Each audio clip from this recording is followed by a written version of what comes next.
Business में आते हैं तो ये सब ऐसा सोचते हैं कि खाली प्रोडक्ट रिटेलिंग करने से मर्सिडीज आएगी, ऐसे थोड़ा सा ज्यादा लगता है।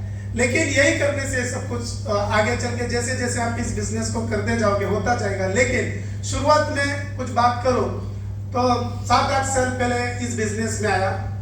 इस बिजनेस में भी आया, जबरदस्त आया, माँ बाप का आशीर्वाद था, घर वाले ने कुछ ज्यादा व्रत किए होंगे, क्योंकि बिजनेस में जो मेरे को इंसान लाया था, मेरा खास दोस्त है जो पीछे बैठा हुआ है, 2.5 महीना मेरे पीछे लग लग के मुझे इस बिजनेस में लाया।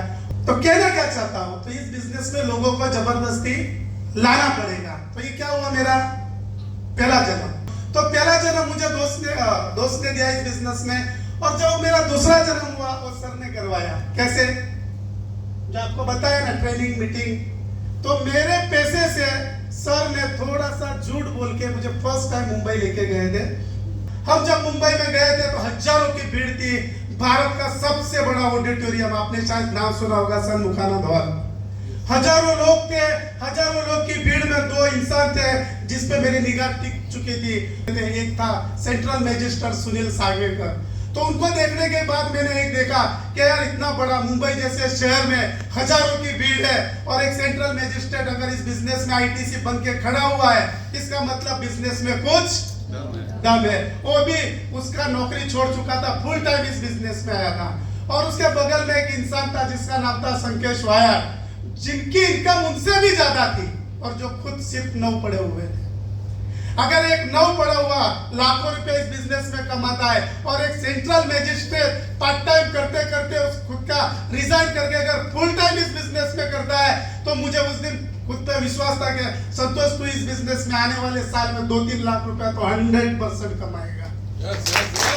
और उस दिन से आज तक ऐसी कोई ताकत नहीं है जो मुझे डिमोटिवेट कर सके। मुझे कभी मोटिवेशन का जरूर नहीं पड़ा है और मैंने ज्यादा कुछ नहीं किया। पहले दिन से मैंने अपने आप को उनसे वेल्डिंग कर दिया है। सर जो बोलते हैं, मुझे एक पता था जब सर इधर आए तब एनटीसी थे, तो मैंने छोटी सी बात सोचा था, डायमंड फाइमंड छोड़ो, देखा था सब प्लान, लेकिन मुझे पता है कि अगर सर एनटीसी, इसका मतलब उनको पता है कि एनटीसी कैसे बना जाता है। एनटीसी तक का कोई टेंशन नहीं है। अब सर कौन है, एक आईडी डायमंड, एक आईडी गोल्ड, यानी जब तक वो डायमंड में बनता नहीं, मुझे मेरा दिमाग लगाने की ज्यादा जरूरत नहीं है। जैसे बोलता है वैसे करने की कोशिश करता हूँ, कभी भूल होती है तो है ना, टेंशन कहीं को लेने का। यानी इधर हमारे लिए एक सिस्टम है, लेकिन उनको फॉलो करना पड़ता है और थोड़ा ऊपर डिसिप्लिन में होता है तो हमको होता है। लेकिन अपने अपलाइन के साथ, अपने लीडर के साथ जुड़ के रहो,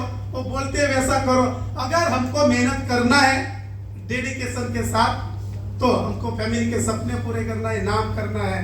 कल उठ के करोड़पति तो बहुत सारे बोलेंगे, लेकिन सर का एक डायलॉग मुझे बहुत अच्छा लगता है, मैं टीम में बोलता हूँ काफी लोगों को, शायद पैसा तो बाहर में लोग कमाते भी होंगे, लेकिन एक मौका है कि तुम तो डायमंड बनोगे, रॉयल डायमंड बनोगे।